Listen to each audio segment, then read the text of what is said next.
तीन नेत्र होते हैं। एक होते हैं ये चक्षु इंद्रिय, जिसे आप देख रहे हैं, नेत्र कहते हैं। दूसरे होते हैं बुद्धि में नेत्र, और तीसरे होते हैं हृदय में नेत्र, जिनसे संसार देखा जाता है, विषय देखा जाता है, स्वप्न देखा जाता है, जागृत देखा जाता है। ये नेत्रेंद्रिय से देखा जाता है। इससे ना आप किसी महात्मा की स्थिति को देख सकते हैं, न भगवत स्थिति को देख सकते हैं। ये केवल माया को देखने वाले नेत्र हैं जो सबके पास हैं। चक्षु इंद्रिय, ये इससे आप किसी की स्थिति नहीं देख सकते, इससे आप परमात्मा दर्शन नहीं कर सकते, इससे आप तत्व दर्शन नहीं कर सकते। ये केवल ब्रह्मा के द्वारा रचे हुए नेत्र, ब्रह्मा की रचना को ही देख सकते हैं, बस। आगे है बुद्धि नेत्र। ये ज्ञान नेत्र हैं। जब बुद्धि में ज्ञान नेत्र प्रकाशित होता है तो तत्व बोध होता है, और भक्तों के हृदय नेत्र खुलते हैं। ही के नयन निहारी, हृदय के नेत्र जब खुलते हैं तो प्रिया प्रीतम की रूप माधुरी, लीला माधुरी, ये उसके नेत्रों में, इन नेत्रों में झलकते हैं।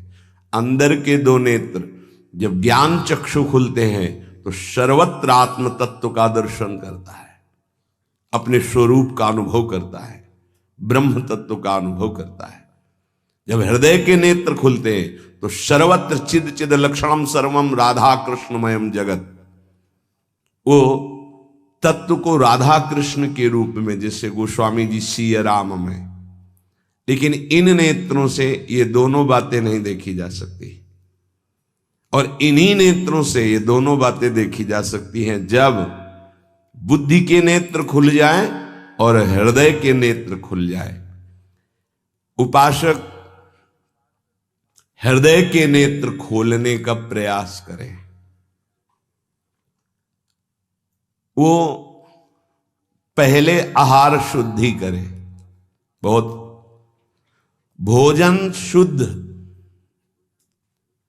बड़ी कृपा है, आकाशवृत्ति से जीवन चलता है, श्री जी को भोग लग करके मिलता है, परम पवित्र है। अब जो बात करें, पाते समय उपास्य देव के सिवा अन्य कोई विचार नहीं रह जाना चाहिए। ये ध्यान उपासक दे। इसीलिए नाम कीर्तन चला दिया जाता है। चलता है नाम कीर्तन, नाम कीर्तन चला दिया जाता है कि आपका मन किसी विषय का चिंतन न करने पावे, नाम कानों में पड़े और चिंतन नाम का हो। जब हम भोजन के साथ भजन चलाते हैं तो वो भोजन जब पचता है तो नस नस में परम पवित्रता और भजन के परमाणु फैलाता है। अब जैसे आजकल भोजन की प्रथा, जूता मोजा वही शौच में पहन के गए हैं, वही लघुशंका में, और वही होटल में बैठ के वैसे ही जूता मोजा, वही कपड़े, वैसे ही बनाने वाला क्या भाव वाला है, कैसी पवित्रता रखता है, पाने वाला क्या भाव रखे हैं और कैसी पवित्रता है, इन सब का प्रभाव भोजन पे पड़ता है। अगर भोजन ठीक नहीं तो बुद्धि निर्णय नहीं कर पाएगी ठीक। हृदय के नेत्र खुलने के बाद तो बहुत दूर रही, इन नेत्रों से भी सही नहीं दिखाई देता, गंदा ही दिखाई देने लगता है। इन नेत्रों में गंदगी बढ़ जाती है। जिसकी तरफ देखो तो वासना की दृष्टि से देखो, दोष दृष्टि से देखो, राग द्वेष की दृष्टि से देखो, ब्रह्म दृष्टि, भगवत दृष्टि उसकी नहीं आ सकती। ये बहुत जरूरी है।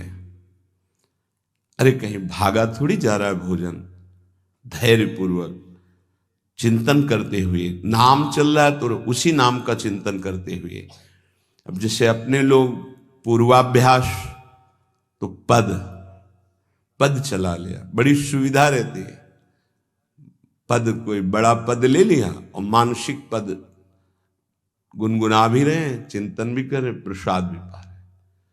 कोई पद उठा ले, बड़ा पद, देखत नौ निकुंज सुन सजनी लागत, प्रथम यथामति प्रणव बिहरत दो प्रीतम कुंज। अब जब तक पद पूरा नहीं होगा तो भागेगा नहीं, और भागेगा तो पद नहीं पूरा होगा, पकड़ हो जाएगी।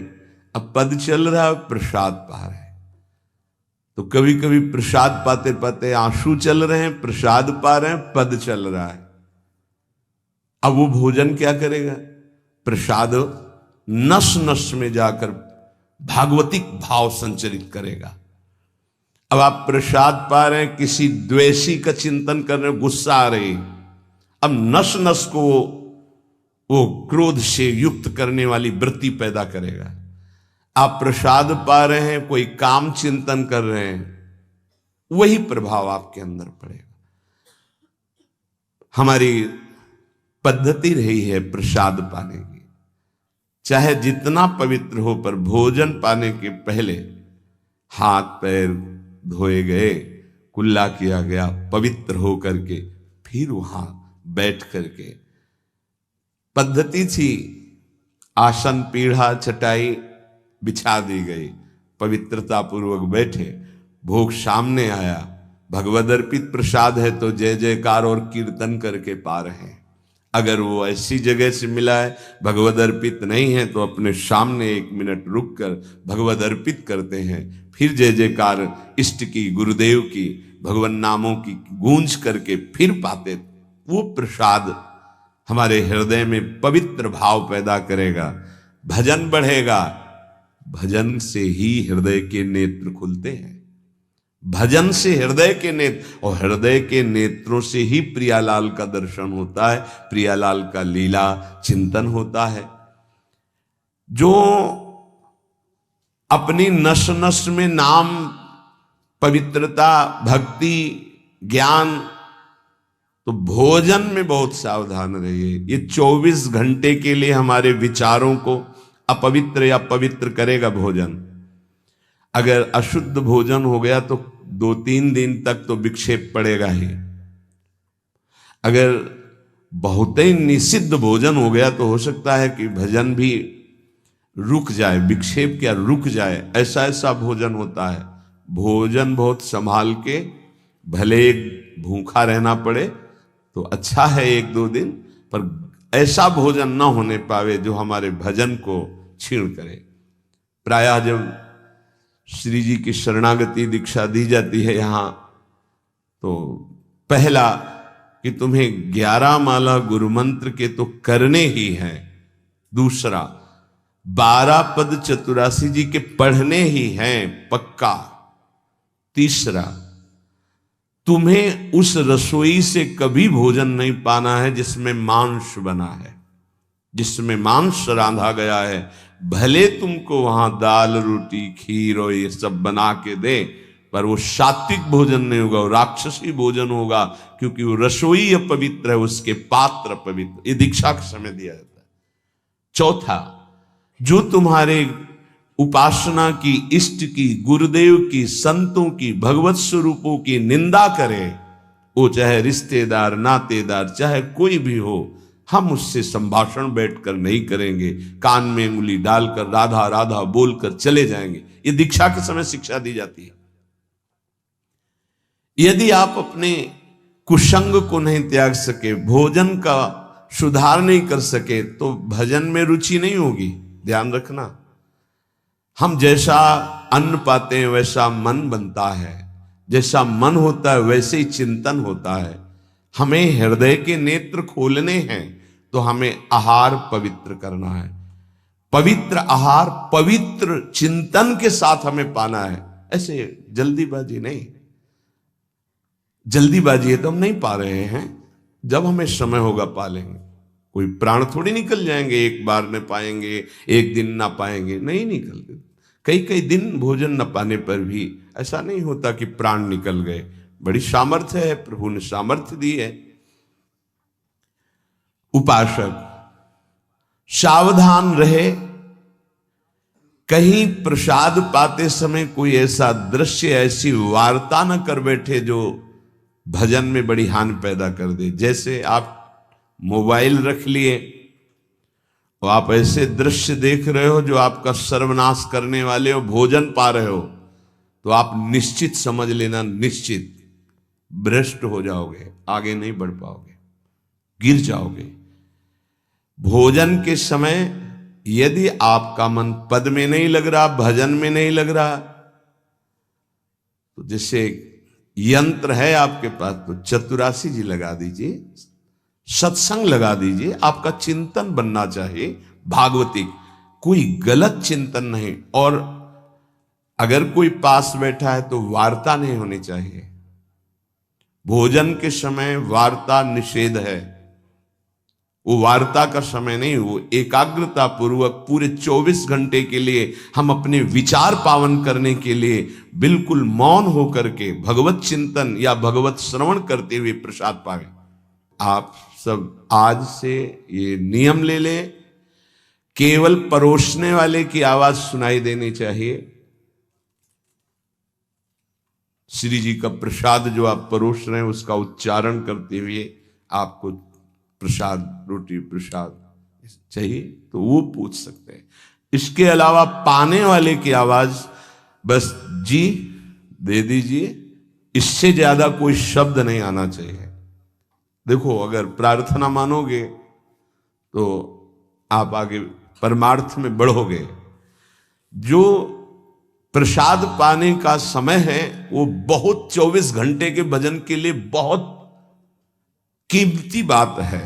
अगर उस समय आपका कोई प्रपंच वार्ता, कोई लौकिक वार्ता, राग द्वेष वार्ता, बिल्कुल नहीं, मौन आज से नियम रख लो। दे दीजिए ये शब्द उच्चारण और ले लीजिए प्रसाद ये शब्द, इसके अलावा और कोई शब्द नहीं होना चाहिए। अगर आप हमारी प्रार्थना नहीं मानते हैं तो ये अपराध होगा, आज्ञा का उल्लंघन होगा और वो आपके लिए बहुत ही हानिकारक होगा, जो आपकी बुद्धि को क्षय करेगा। इसलिए प्रार्थना है, आप प्रसाद पाते समय सब मौन का आश्रय, केवल स्वीकृति हां दे दीजिए और प्रसाद बांटने का जो उच्चारण है या अमुक प्रसाद ले लीजिए। बस इस नाम कीर्तन चलता है, नाम कीर्तन सुनिए, या आपकी क्षमता है तो उस समय नाम जप करते हुए प्रसाद पाइए। जिस जगह पर संत सेवा होती है, नाम कीर्तन होता है, ठाकुर सेवा होती है और परस्पर बैठ करके भगवद वार्ता होती है, उस जगह सारे तीर्थ अपने आप आ जाते हैं। वहां वास करने वाले को किसी तीर्थ जाए या ना जाए, कहीं भी, संपूर्ण भुवन की बात कह रहे हैं, जिस घर में, जिस कुटिया में, जिस जगह में, जिस स्थान में नाम कीर्तन होता है, भगवत गुण कीर्तन होता है, साधु सेवा होती है, ठाकुर सेवा होती है, सारे तीर्थ स्वयं आकर वहां वास करने लगते हैं। तीर्थ क्या, तीर्थाधिपति तीर्थपाद भगवान वास करते हैं। जहां भगवान नाम कीर्तन, भगवत गुण गायन होता है, भगवान प्रकट होते हैं। मदभक्ता यत्र गायन्ति तत्र तिष्ठामि नारद, नाम वाणी जहां श्याम श्यामा तहां। सारे तीर्थ स्वयं वहां वास करते हैं। कुछ गृहस्थ जन कहते हैं हमारे घर में कोई चक्कर है, कोई टुटका कर दिया, कोई परेशानी। हम कह रहे हैं नाम कीर्तन कीजिए, ठाकुर सेवा घर में विराजमान कीजिए, 30 मिनट बैठ करके भगवत चर्चा कीजिए। हिंदी आती है, संस्कृत आती, जो जैसे भी आप, भागवत है, गीता जी है, रामायण जी है, भगवत चर्चा गुणगान कर रहे हैं, प्रभु कुछ, उस घर में कोई अमंगल, कोई भूत प्रेत, कोई चक्कर, ऊपरी नीचरी कोई बाधा, ग्रह नक्षत्र कुछ नहीं, किसी को समझ नहीं आती कैसे सर्व मंगलमय भगवान का नाम समस्त पापों का नाश करके महामोद प्रकाशित करता है। अरे जहां एक भक्त बैठ करके नाम जब कीर्तन करता है और जहां पूरा परिवार बैठकर नाम कीर्तन कर, उसका कितना प्रभाव होगा। एक भक्त करे तो उसके प्रभाव का वर्णन होता है। पूरा परिवार नाम कीर्तन कर रहा है, पूरा परिवार ठाकुर सेवा में बैठ करके 5 मिनट ही सही, आरती पूजा प्रणाम नमस्कार, पूरा परिवार 30 मिनट बैठकर भगवत चर्चा सुन रहा है। कोई एक भगवत चर्चा